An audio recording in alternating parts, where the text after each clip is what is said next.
যে পদ্ম গাছগুলি আজকে আপনারা দেখতে পাচ্ছেন, গাছগুলি প্রত্যেকটাই যদি ভালো করে লক্ষ্য করেন, প্রত্যেকটা গাছের গ্রোথ দেখুন কত সুন্দর হয়েছে। প্রত্যেকটা গাছে ফুলের সংখ্যা দেখুন অনেক বেশি পরিমাণে ফুটে রয়েছে, তবে এখানে কিন্তু ভ্যারাইটি খুব একটা বেশি নেই। এই 10টা গামলার মধ্যে আমরা পদ্ম করেছিলাম এবং এই পদ্মগুলি প্রত্যেকটাই ছিল ইয়েলো প্রোপনি, তার সঙ্গে ছিল রেড ড্রপ, তার সঙ্গে ছিল আপনার বেশ কিছু নতুন নতুন ভ্যারাইটি। এবং এই সমস্ত পদ্মগুলি নিয়ে আমরা এখানে খুব সিম্পলভাবে করার একটা প্রচেষ্টা করেছিলাম এবং সেখানে দেখা গেছে আমরা প্রত্যেকে সফল হয়েছি। এবং আমরা যে সমস্ত পদ্ধতিতে আপনাদের করেছিলাম সেই গাছগুলি আপনাদের একবার বলে রাখি।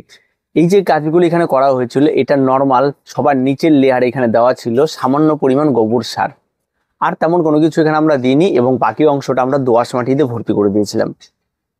আর কিছু কিছু টবের মধ্যে আমরা যেটা করেছিলাম, সেখানে আমরা পুকুর থেকে গাছ তুলে নিয়ে এসেছিলাম, যে পুকুর থেকে যে পাকটা হয় সেই পাকটা তুলে নিয়ে ভর্তি করে দিয়েছিলাম, সেখানে বাকি আর অন্য কোনো কিছু ইউজ করিনি।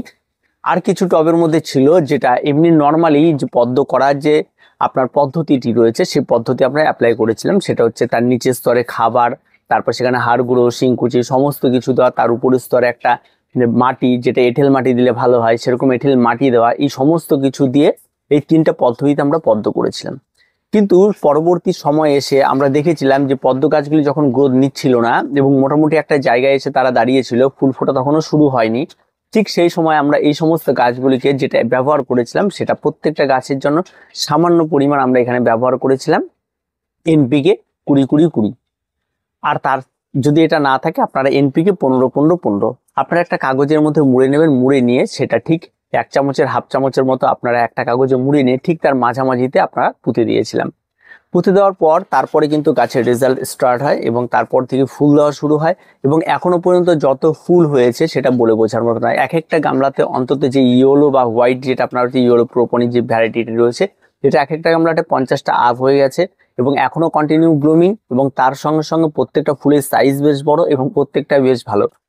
আরো নতুন কিছু ভ্যারাইটি রয়েছে যেগুলি পাতা এবং গাছের গ্রোথ দেখে সত্যি অবাক, মানে বিশাল বড় বড় পাতা এবং অনেক মানে ইয়ে হয়েছে, আর কিছু এখনো কড়ি আসেনি। আর কিছু দেখতে পাচ্ছি মাইক্রো ভ্যারাইটির মতো ছোট ছোট মানে নিচেই ফুল ফুটে রয়েছে এবং সেগুলো কিন্তু অত্যন্ত প্রচুর পরিমাণে ফুল ফুটছে এবং এখনো ফুল ফুটছে। আর কিছু ভ্যারাইটি রয়েছে আমি নাম সত্যি জানি না, যেটা সেটা শেয়ার করতে কোনো অসুবিধা নেই। তো মোটামুটি এতগুলি পদ্ধতিতে আমি পদ্ম করার চেষ্টা করেছিলাম। পদ্মতে মূল যে বিষয়টা থাকে সেটা হচ্ছে খোলা আকাশ, এবং এখানে রোদটা তো অত্যন্ত পরিমাণে রোদের দরকার পড়ে এবং এটা কিন্তু প্রয়োজন। আপনারা যদি রোদ এবং খোলা আকাশের নিচে রাখতে পারেন তবে পদ্ম ভালো হতে পারে। আর একটা বিষয় রয়েছে সেটা হচ্ছে নিয়মিত গাছে খাবার দাও কোনো কিছু অ্যাপ্লাই করা হয়নি।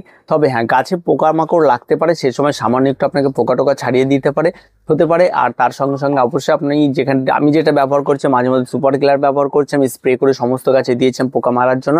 এটা ফার্স্ট স্টেজে যখন নতুন পাতা বেরোয় তখন এই সমস্যাটি দেখা দিয়েছিল। পরবর্তীতে তেমন কোনো সমস্যা দেখা দেয়নি, তবে পরবর্তী থেকে শুরু করে এখনো পর্যন্ত প্রত্যেকটা গাছ সুস্থ রয়েছে এবং প্রত্যেকটা গাছে খুব সুন্দরভাবে ফুল হয়েছে। একটা গামলা বাদ দিয়ে প্রত্যেকটা গাছ কিন্তু বেশ ভালোভাবে হয়েছে। তো যে সমস্ত গামলাগুলিতে যে 3টা পদ্ধতি আমরা অ্যাপ্লাই করেছিলাম, 3টা পদ্ধতিতে কিন্তু প্রত্যেকটা গাছে কিন্তু সুন্দরভাবে গ্রোথ হয়েছে, প্রত্যেকটা গাছে কিন্তু সুন্দরভাবে ফুল হয়েছে। তো এই পদ্ম করা তেমন কোনো কঠিন কিছু না। পদ্মর মেন বিষয়টি যেটা আমি দেখলাম সেটা হচ্ছে পদ্মের গামলাটা অবশ্যই বড় মাপের গামলা নেবেন। আর গামলার সাইজ যত ভালো বড় হবে পদ্মর ফুল তত বেশি হবে এবং পদ্ম তত হেসে গেলে বাড়বে। আরেকটি বিষয় রয়েছে, সেটা হচ্ছে জল। অবশ্যই যখন আমরা গাছে সার দিই, সার দেওয়ার পর আমরা যেটা করি কন্টিনিউ গাছে জল দিয়ে যাচ্ছি সেটা করিনি। আমি গাছে খাবার দেওয়ার পর একটা সময় গাছে আর জল প্রয়োগ করিনি, গাছটিকে পুরো মাটিটিকে বের করে দিয়ে ড্রাই করে দিয়েছিলাম। তারপরে যখন ড্রাই হয়ে গেছে তখন গাছে খাবারটি অলরেডি মাটির মধ্যে পড়ে গেছে এবং তখন আমি আরেকবার জল দিয়ে ভর্তি করে দিয়েছিলাম। এতেও আমি দেখেছিলাম বেশ উপকার পেয়েছিলাম এবং তাতেও বেশ গাছের ভালো গ্রোথ চলে এসেছিল এবং পরবর্তীতে গাছে ফুল তাড়াতাড়ি চলে এসেছিল, গাছের ব্রাঞ্চ খুব ফাস্ট বের হচ্ছিল, যার ফলে প্রত্যেকটা স্ট্যান্ডিং লিফের মাথায় একটা করে আমরা কুড়ি পাচ্ছিলাম, এখনো পাচ্ছি। তো এগুলি তেমন কিছু নাই। তারপর আর একটা ম্যাজিক্যালি বিষয় যেটা থাকে সেটা হচ্ছে বৃষ্টি। যার পরে যখন আর একটা বৃষ্টি চলে এসেছিল এবং এই সমস্ত গাছে বৃষ্টির জল পড়েছিল তখনই কিন্তু আরো সুন্দরভাবে এই সমস্ত গাছগুলি গ্রোথ নিতে শুরু করেছে এবং আরো ফাস্ট ব্লুমিং হচ্ছিল ফুলগুলি এবং আরো ভালো এরা গ্রোথ হচ্ছে। তো এতগুলো বিষয় আমি নজর করেছি এবং কোনোটা বিষয় আমাদের হাতে নেই এবং কোনোটাই খুব একটা তেমন কোনো কঠিন কিছু ছিল না এবং খুব মানে সহজ ছিল। আর তার মধ্যে সবচেয়ে গুরুত্বপূর্ণ যে বিষয়টা সেটা হচ্ছে গামলা।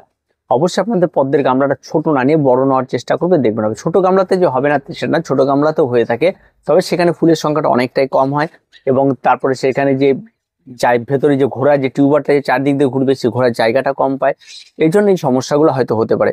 তবে বড় গামলাতে করুন, দেখবেন আপনাদের পদ্মগুলি এত সুন্দরভাবেই বের হতে। আর প্রত্যেকটা গাছের গ্রোথ দেখুন কত সুন্দর। এখন অনেক গাছ রয়েছে যেগুলি ফুল ফুটবে। তো যদি আমি এই সমস্ত পদ্মগুলি অনেকটা লেটে করেছিলাম, তারপর আজকের ডেটে এসে এত সুন্দর রেজাল্ট পাচ্ছে, অনেকের পদ্ম ফুটে গেছে। তো আর কিছু বলার নেই, এই পদ্মগুলি নিয়ে এটুকুই বলার ছিল যে খুব সিম্পল ভাবেই করা যায় এবং নিজের এক্সপিরিয়েন্স থেকেই বলছি। আর ভিডিওটি এ পর্যন্ত ভালো লাগলে অবশ্যই লাইক, শেয়ার এবং কমেন্ট করে চ্যানেলটিকে সাবস্ক্রাইব করে রাখুন।